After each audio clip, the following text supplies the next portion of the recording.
Yes, so my name is Bastian Küntzel, and I have here in Wroclaw a small training agency called Incontrol, where we facilitate learning at the intersection of communication, culture, and management. And so a big part of my business is running trainings for companies. So maybe I shouldn't say this, what I will say now. But I don't think that trainings are always the best way to facilitate learning. We've touched on this a little bit already, that a training room is not always the most conducive way to learn things, or a classroom. And a big factor in this is time.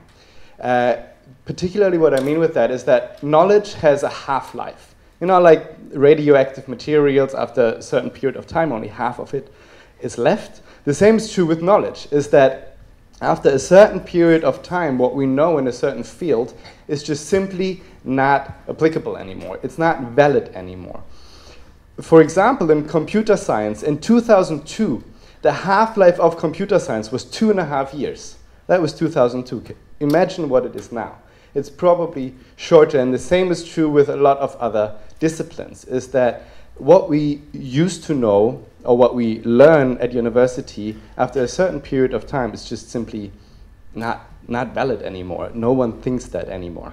And it's not only about knowledge, but it's also about management, about skills such as management, that every new generation that comes into the workforce needs to be managed in a different kind of way. There's a lot of talk about Generation Y and how they are different from Generation X and how they are different from the baby boomers, and it's true. And the next generation will be different again. And so even if you're good at a skill such as management, those skills will probably not apply anymore in the near future, and you'll have to keep on learning. Everyone has to constantly keep on learning. And we also work increasingly globally, and increasingly on a project basis. So we are exposed to more different people more often, where we have to learn how to work with them, that these are then different to the people who tomorrow we're going to have to work with. So we constantly have to adapt not only our knowledge, not only our skills, but also what we know about how we work with the colleagues that we're working with. So essentially, we have to learn things faster, and the things that we know are obsolete quicker. And we have to learn all the time, and unfortunately or fortunately, learning is not the same thing as training. And it was interesting when Grace and I talked about this event, and I said, let's make an event where we talk about learning in the corporate world. And she said, you mean about training? I said, no, what I meant with that was how we can facilitate learning in the corporate world, not just how we can organize trainings in a better way.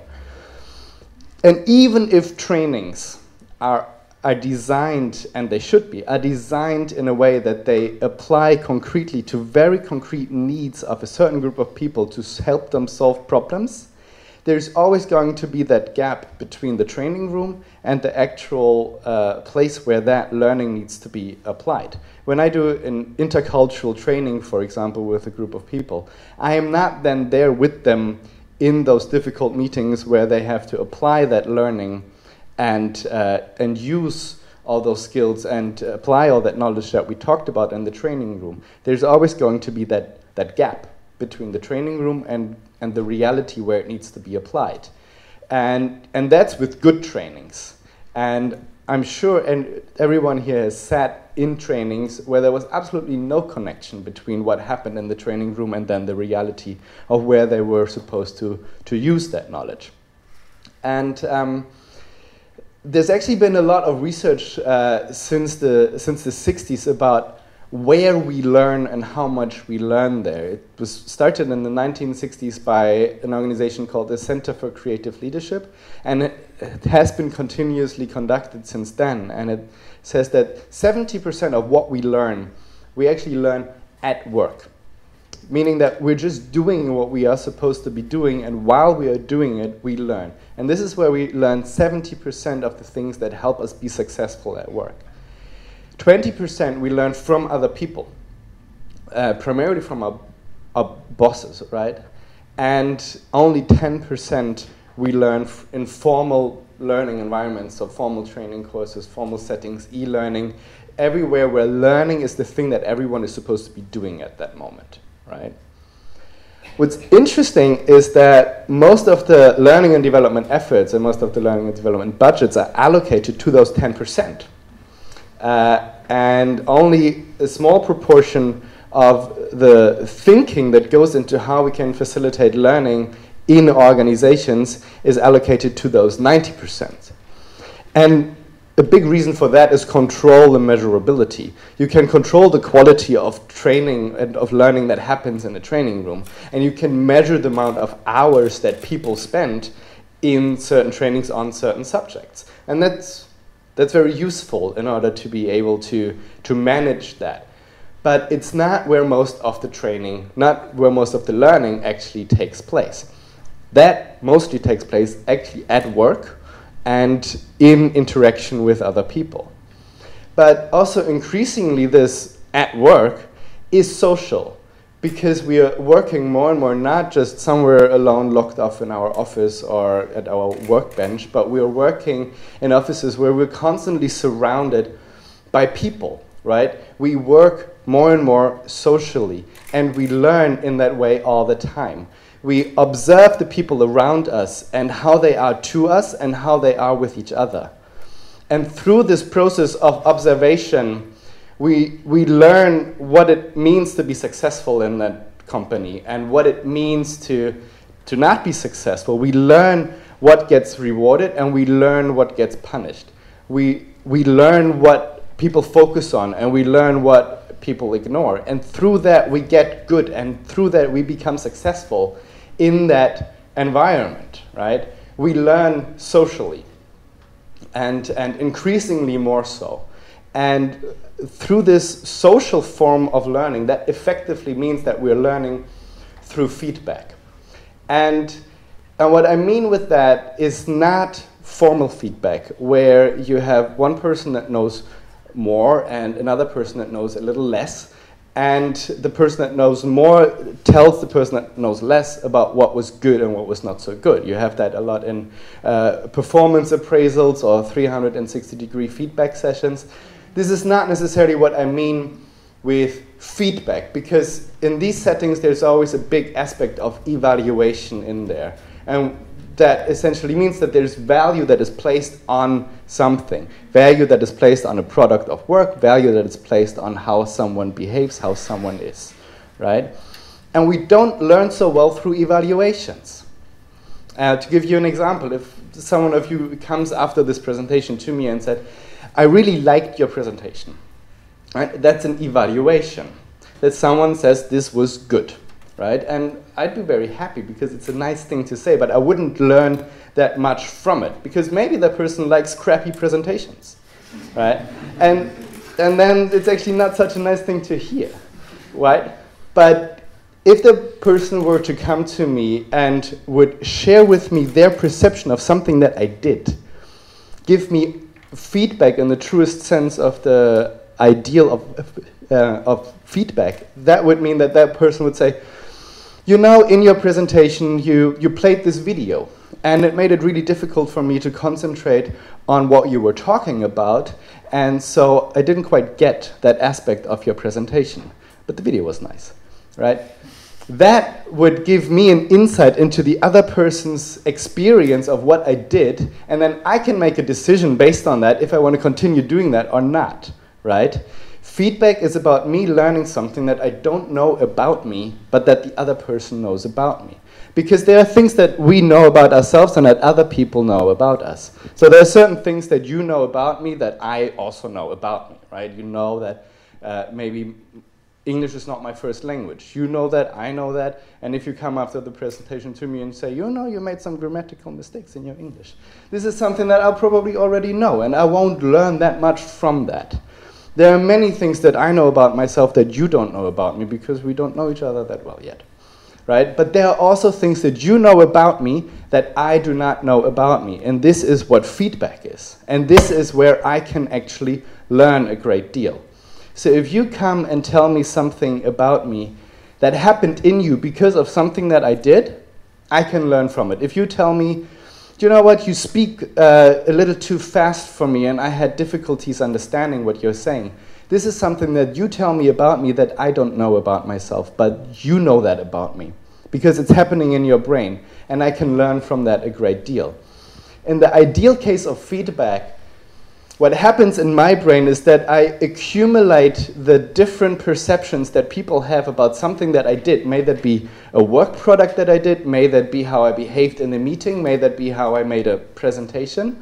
And I can take in all those different perspectives of other people of me, and I can take that in and make independent decisions on what I want to do more of and what I want to do less of.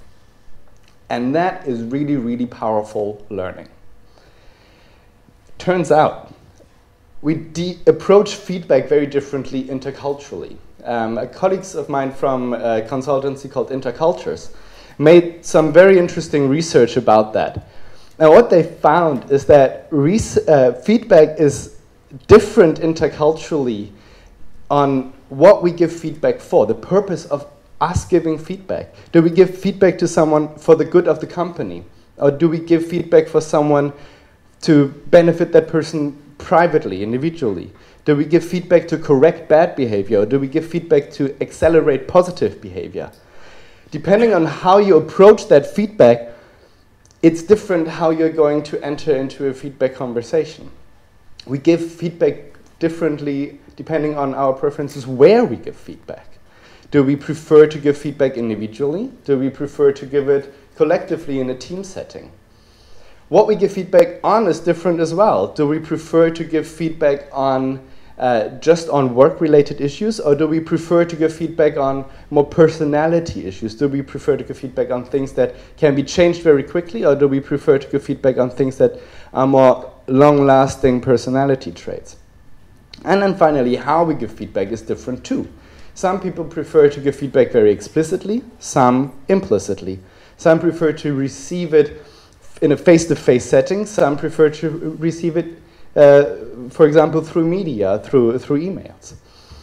And that can cause this diversity of how we approach feedback and how we deal with feedback can cause a lot of friction in how effective we can be in dealing with feedback in our organization and be successful in our teams. Because in order to get all those different perspectives of the people around us in our head as well, we need a way of talking, of using feedback that somehow makes sense across all of us. So whenever there are teams, global teams that work with each other, they need to make a conscious effort to talk about how they are going to talk with each other, particularly how they're going to give feedback to each other on their work, on how they work together in their team. It doesn't happen per se. It needs to be consciously done by the team that is working together. And organizations need to make a conscious effort to make sure that everyone in the organization, not just management, because that's only 20% where learning takes place, but that 70% is people working with each other. So everyone in an organization, the better everyone in an organization is about feedback, the better that organization is going to be in adapting to changes, in working effectively and in working very smoothly. So organizations need to make a conscious effort in increasing the feedback competence of their employees. And it's a bit strange now that I say trainings are not that good for learning, and now I'm saying everyone should be trained on how to give feedback. But this is an investment in making sure that those 90% work as good as possible, so you need to boost through those 10% in the formal training sessions. But if you do that, you can have teams that work together and that solve problems before they escalate, and that transform conflicts in their team before they escalate. And they can be incredibly effective and efficient in changing and in adapting and in churning out really high quality products and services. You also have in organizations the ability for younger employees to learn better from the experience of older employees, and from older employees to learn better from the new trends and new techniques that younger employees can bring into the organization, because they have a better channel of learning from each other inside of the organization. So it requires for organizations to shift a little bit where they put their focus on where they facilitate learning in the best way, and shift it more towards the day-to-day operations and making sure that every single one has the ability to be a great learner from their colleagues and to be a great teacher to their colleagues. And if you have that in an organization, you have an organizational culture that is characterized by honesty, because that honesty doesn't have to be hidden behind sneaky remarks or talking to a colleague, because you have that positive channel of giving good feedback and it's not being misunderstood as attacks. You have that culture of constructiveness, because everyone is good at receiving feedback and is good at giving feedback. You have mutual support from everyone, because the ability to teach is not the monopoly of the training room and of management, but is everyone is teaching everyone and everyone is learning from everyone. So you have overall an organizational culture that is of learning. And that is something incredibly powerful. Organizations need to do that more and more in order to be able to adapt to these changing environments that keep on changing much faster with every day. And if they do that, they can be incredibly successful. Thank you.